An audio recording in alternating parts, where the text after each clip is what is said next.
You probably already feel behind on retirement, and the noise online is not helping you decide.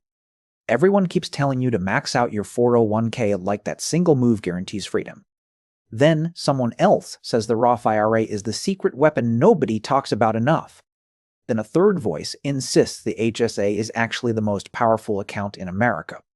So you sit there confused, second-guessing every paycheck, wondering which account deserves your money first. And while you hesitate, time keeps moving, and time is the one thing you cannot buy back later. Here is the truth almost nobody explains clearly without selling you something on the other side.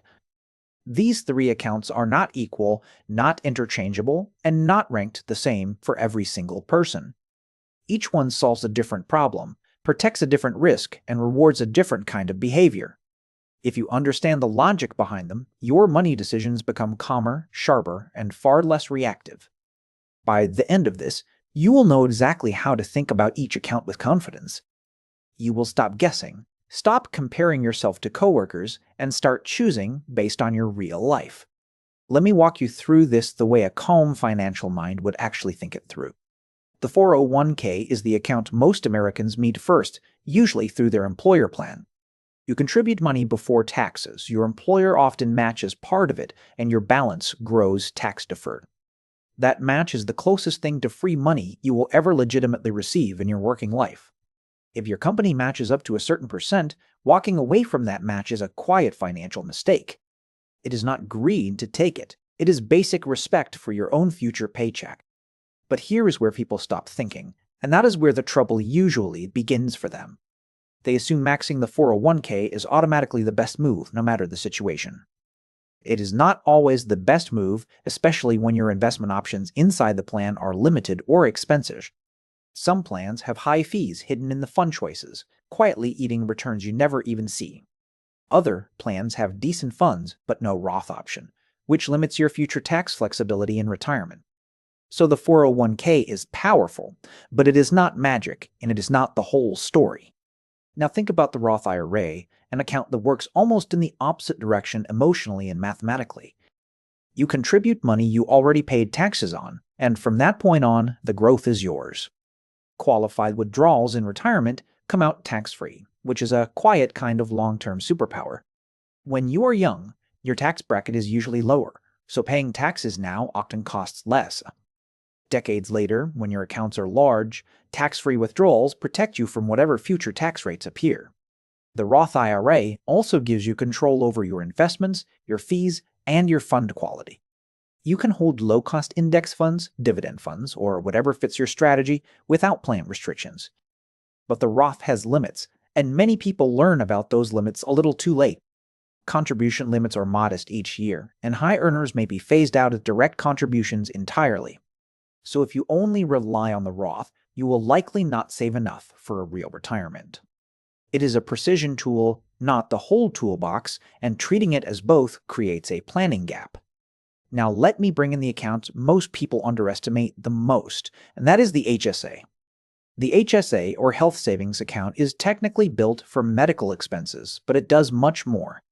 If you have a qualifying high-deductible health plan, you can contribute pre-tax money into this account. That contribution lowers your taxable income today, similar to how a traditional 401k works. The money grows tax-free inside the account, similar to how a Roth IRA grows over time. And when you spend it on qualified medical expenses, those withdrawals are also completely tax-free. That is 3 layers of tax advantage stacked into one account, which almost no other account offers. Most Americans treat the HSA like a checking account, spending every dollar the moment a bill arrives. But the smarter long-term move is to invest the HSA balance and pay medical bills out of pocket. You let the account grow for decades, then use it later when healthcare costs are much higher. After a certain age, you can even withdraw HSA funds for non-medical expenses without a penalty. You only pay ordinary income tax at that point, which essentially turns it into another retirement account. So the HSA can secretly behave like a stealth retirement account hiding inside your benefits paperwork. Now let me name the trap people fall into when they hear all of this for the first time. They try to do everything at once, panic, freeze, and end up not contributing meaningfully to any of them. Or they pick the loudest opinion online, follow it blindly, and ignore their own actual financial situation. That is not strategy, that is fear in a costume dressed up as financial discipline and seriousness.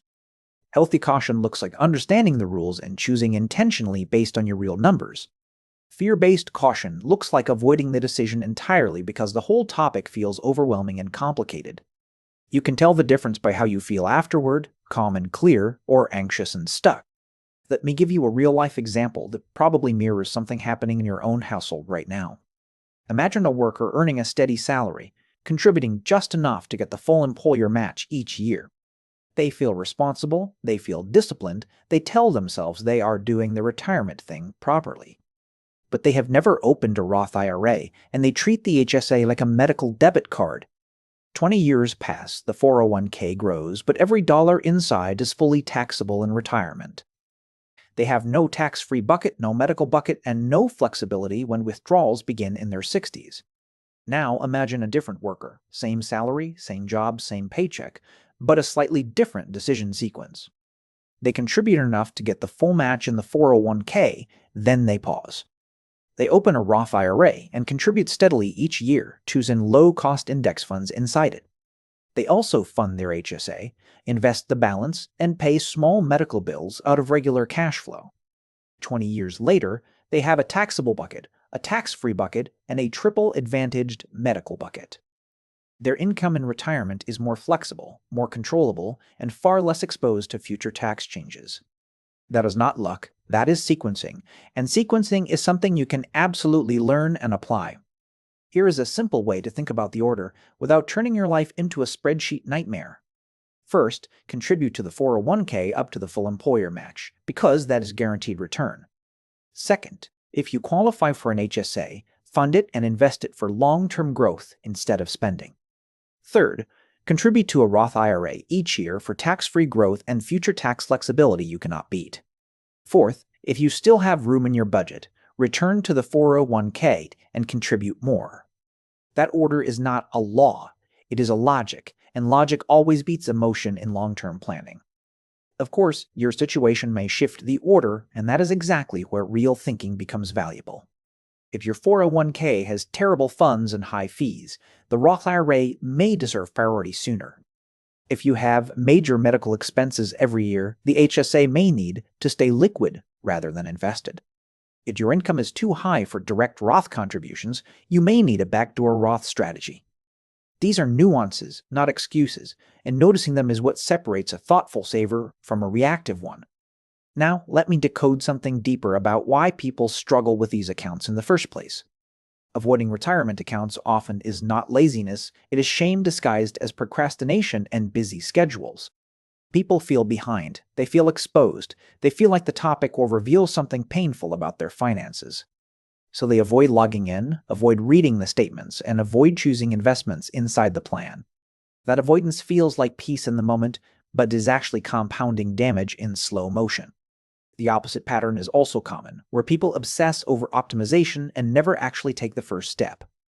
They read articles, watch videos, compare every account, and contribute nothing while waiting for perfect clarity. Perfect clarity is not coming, and waiting for it is just another form of fear, with better vocabulary. The truth is, contributing imperfectly today beats contributing perfectly 5 years from now in almost every scenario. Time in the market, time in the HSA, time in the Roth, all of it matters more than precision. So here is a phrase to keep in your mind when the noise online starts pulling you in circles. Run the numbers first, then decide instead of letting opinions decide for you. Another useful phrase when someone pressures you to follow their exact account strategy is simply, "That does not fit my plan." You do not have to justify your financial boundaries to coworkers, family members, or random voices online. You can say, "I am choosing long-term freedom," and that single sentence ends most unhelpful conversations quickly. You can also say, "I need flexibility, not pressure," when someone tries to rush your retirement decisions. These phrases are not slogans, they are tools, and tools work only when you actually pick them up. Now let me share an advanced nuance most personal finance content is too afraid to mention out loud. Not every dollar belongs in a retirement account, and that statement might surprise you at first. If you have no emergency fund, Dumping every spare dollar into a 401k can backfire badly. A surprise expense without cash on hand can force early withdrawals, penalties, and emotional financial decisions. So building 3 to 6 months of expenses in a regular savings account is sometimes the smarter first move. Cash flow stability protects your retirement strategy, because panic is the enemy of every long-term plan. Sometimes the best money decision is psychological first and mathematical second, and that is not weakness, that is wisdom. Another nuance: not every high-income earner is automatically wealthy, and not every modest earner is automatically behind. Wealth is built by the gap between what you earn and what you keep, then invest consistently. A person earning a moderate salary who funds these 3 accounts steadily often outpaces a high earner who does not. Lifestyle inflation quietly destroys more retirement plans than recessions, layoffs, or market crashes ever have. A bigger house, a nicer car, a louder lifestyle, all of it can quietly eat the future you wanted. That is why discipline inside these accounts matters more than the size of the paycheck funding them. Now let me address the emotional trap that hits people hardest when they look at retirement accounts. You see the balance. You compare it to some article that says you should have triple that amount. You feel shame, you feel panic, you feel like you missed the window and there is no point trying. That feeling is a lie, and it is one of the most expensive lies your brain will ever tell you. The best time to start was earlier, but the second best time is the next paycheck you receive. Whether you are 25, 35, 45, or 55, the math still rewards consistent contributions. You will not catch up by panicking, you will catch up by structuring and repeating boring monthly habits. That is the quiet secret of wealth. It is built by people who stopped reacting and started repeating. Now let me give you the cleanest mental model for choosing between these accounts going forward. The 401k is your scale account, where employer match and high contribution limits build serious size. The Roth IRA is your flexibility account, where tax-free growth gives you control over future tax exposure. The HSA is your stealth account, quietly stacking 3 tax advantages while protecting you from medical surprises. Used together, they create a retirement strategy that does not depend on any single tax law staying the same. Used alone, each one has gaps, and gaps in retirement planning are where stress and regret usually live. So, instead of asking which one is best, ask which combination matches your income, your job, and your goals. That single shift turns retirement planning from a guessing game into something you can actually manage calmly. Let me also remind you that you do not need to maximize every account in the very first year. Start with the match, then add the next account when your cash flow allows it without strain. Slowly increase contributions each time you get a raise, before lifestyle expansion swallows the extra income quietly. That single habit, raising contributions before raising spending, builds more wealth than any clever investing trick ever will. Pause before buying, wait one day, look at the full payment, review the yearly cost when temptation appears. Those small acts of friction protect the contributions that fund your future, and your future deserves that protection. Healthy spending is intentional, emotional spending is relief with a receipt that you will read again later. When you choose long-term contributions over short-term comfort, you are not depriving yourself of anything real. You are simply refusing to trade decades of freedom for a moment of approval that nobody will remember. That mindset shift matters more than any account choice, because the mindset is what fuels the consistency. So if you take only one idea from all of this, let it be this simple, grounded truth. These accounts are tools, and tools only work in the hands of someone who decides to use them. You do not need to be an expert, you need to be consistent, structured, and emotionally steady.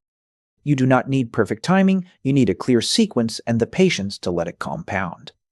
You do not need to compare yourself to anyone, you need to compare yourself to last year.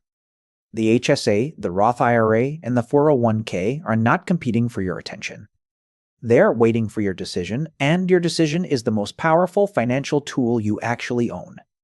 So pick your starting point, fund it this month, and let the math quietly work in the background. If this helped you see your retirement accounts more clearly, take a moment to think about your next step. Comment which account you plan to focus on first and what is currently holding you back from starting. Subscribe if you want more calm, clear breakdowns that respect your intelligence and your real financial life. And remember, freedom is not loud. Freedom is quiet. consistent, and built by the decisions nobody applauds.